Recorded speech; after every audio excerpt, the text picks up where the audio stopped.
격주시 통해서 우리장 투자 포인트 짚어보겠습니다. KB증권 프라임센터 김권진 부장 함께합니다. 어서 오세요. 네, 안녕하십니까. 네, 미국 증시는 신고가 부근을 앞두고 일부 후퇴하는 모습 보였습니다. 보합선에서 등락을 거듭하는 흐름, 근데 그 중에서도 급등 양상을 보이는 개별 종목들의 이슈가 있었는데요. 첫 번째 이슈부터 자세하게 얘기 나눠보도록 하겠습니다. 우선 FDA에서 거의 최초라고 할 정도로 알츠하이머 신약을 승인했습니다. 치료제로서는 처음 일어난 일이라고 하는데요. 이 소식에 바이오제는 38% 급등했고 관련주들이 미국 시장에서도 강한 상승세를 보였는데 우리 시장에도 영향을 크게 끼칠 것 같아요. 네, 그렇습니다. 알츠하이머 하면 우리가 그동안은 극복이 되지 못했던 병입니다. 그리고 좀 무서웠던 병이죠. 사실 뭐 아픈 건 아니지만 여긴 어디, 나는 누구, 나는 왜 여기에, 이렇게 갑자기 그러면 얼마나 끔찍해라는 이런 생각을 정말 많이 할 것 같습니다. 실제 이 알츠하이머를 극복할 수 있는 치료제에 대한 얘기가 나왔다라는 겁니다. 실제 바이오가 가장 중요한 게 뭐예요? 결국은 성장입니다. 앞으로 우리가 늙고 병들 때 우리를 치료해주고 건강하게 살게 할 수 있는 이쪽 라인들, 이 성장성에 우리가 매번 베팅이 되죠. 실제 회사들이 돈을 벌든 안 벌든 그거는 미래로 어떻게 보면 밸류를 좀 미뤄서 계속해서 우리가 판단을 해왔다라는 겁니다.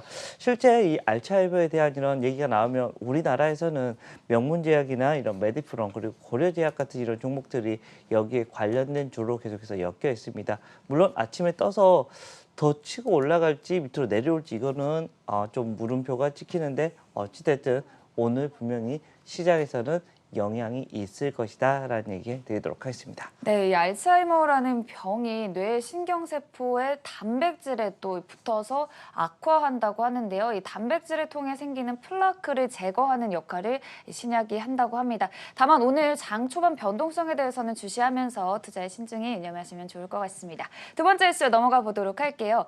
또 우주 관광 산업 저희가 몇 번 얘기를 나누기는 했는데 블루오리진의 제프 베이조스 아마존 CEO가 7월 20일에 직접 우주로 떠난다고 합니다. 자신의 남동생과 우주행을 떠난다고 하는데 사실 블루오리진은 상장이 되어 있지 않다 보니까 버진 갤럭틱이 또 이 기대감에 10% 급등하기도 했거든요.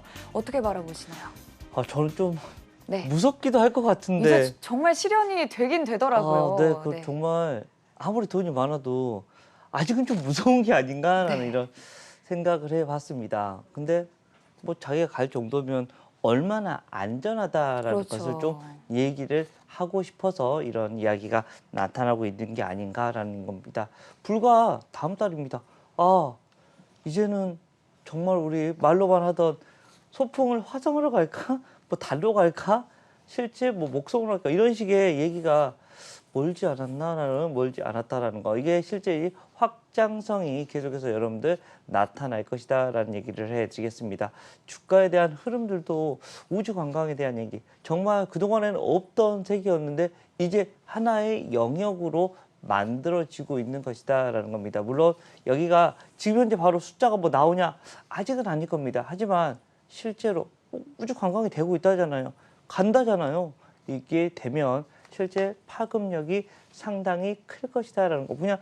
그냥 아무나가 아니라 실제 여기 오너인 이런 제프 베이조스가 간다라는 것. 와, 이거는 정말 우리가 우주 관광에 대한 이런 생각을 다시 한번 할 수 있는 계기가 될 것 같습니다. 실제 우리나라에서도 여기 관련된 종목들이 있죠. 실제 하나 에어로스페이스 같은 종목들, 그리고 하나 시스템 같은 경우, 그리고 세트랙아이 같은 이런 대표적인 종목, 그리고 한국 항공우주 같은 이런 종목들이 여기에 관련된 주식이다라고 생각하시면 될 것 같고요.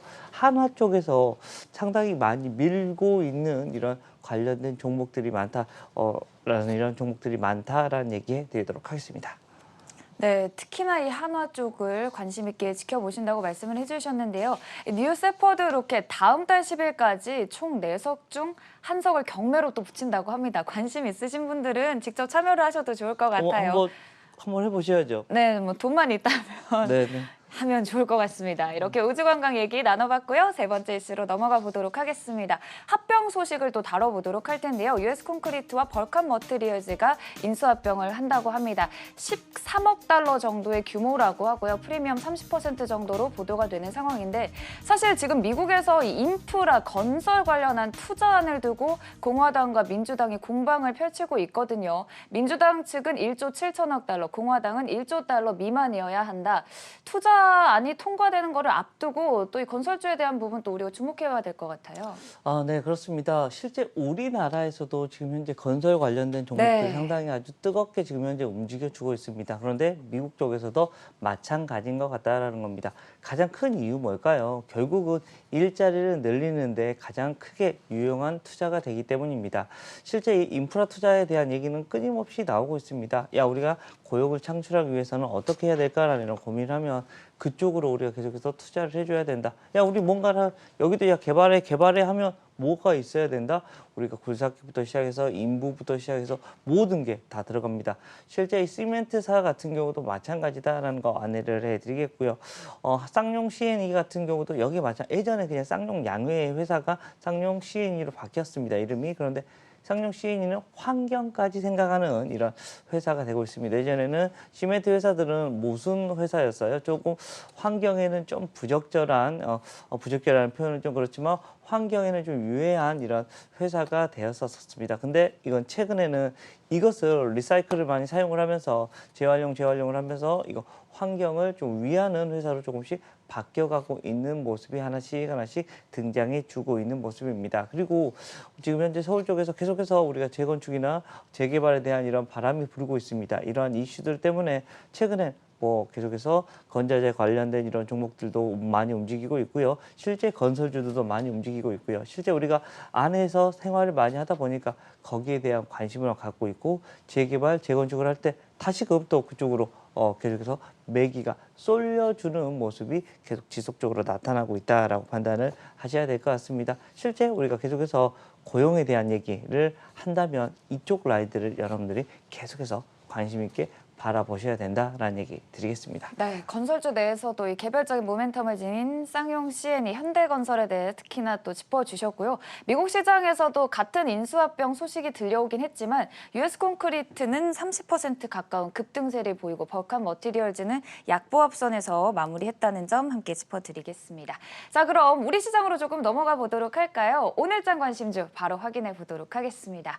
오늘장 관심주 해성DS요. 사실 지난해 말에 급등했다가 사실 올해는 조금 박스권에서 계속 움직여주고 있거든요. 네, 그렇습니다. 계속해서 최근 들어서는 좀 박스권, 작년에도 네. 많이 올라갔었죠. 근데 주가의 흐름 자체가 이쪽 라인들이 좀 좋아지고 있어라는 이런 흐름이 나타나고 있습니다. 뭐 때문에? 결국은 실적이다라는 겁니다. 반도체 라인들이다 보니까 올해 사실은 별로 재미가 없었습니다. 올 1월 말부터는 별 재미가 없이 반도체 라인들이 움직이기 시작하다가 지난주부터 반도체 라인들의 매기가 다시금 조금씩 지금 현재 흘러 들어오고 있는 모습이 나타나고 있습니다. 즉, 이 반도체 관련된 이런 종목들이 다시 한번 시세를 탈 건데 어떤 쪽으로 탈까라는 생각을 하면 결국은 어디예요? 실적이 호전되는 이런 라인들로 분명히 주가의 흐름들이 움직여줄 확률이 좀 높아 보인다라는 겁니다. 거기에 대표적인 또 주식이 해성DS 같은 종목들이 있을 것 같고요. 앞으로 또 2분기도 좋은데 하반기에도 계속해서 든든한 이런 실적이 계속해서 나타날 확률이 좀 높아 보인다라는 겁니다. 주가의 흐름들 여러분들이 계속해서 지켜볼 필요가 있다라는 얘기 드리겠습니다. 네, 오늘은 반도체 업황 개선과 실적에 대한 기대감까지 해성DS 얘기 나눠봤고요. 지금까지 KB증권 프라임센터 김권진 부장 함께했습니다. 고맙습니다. 네, 감사합니다.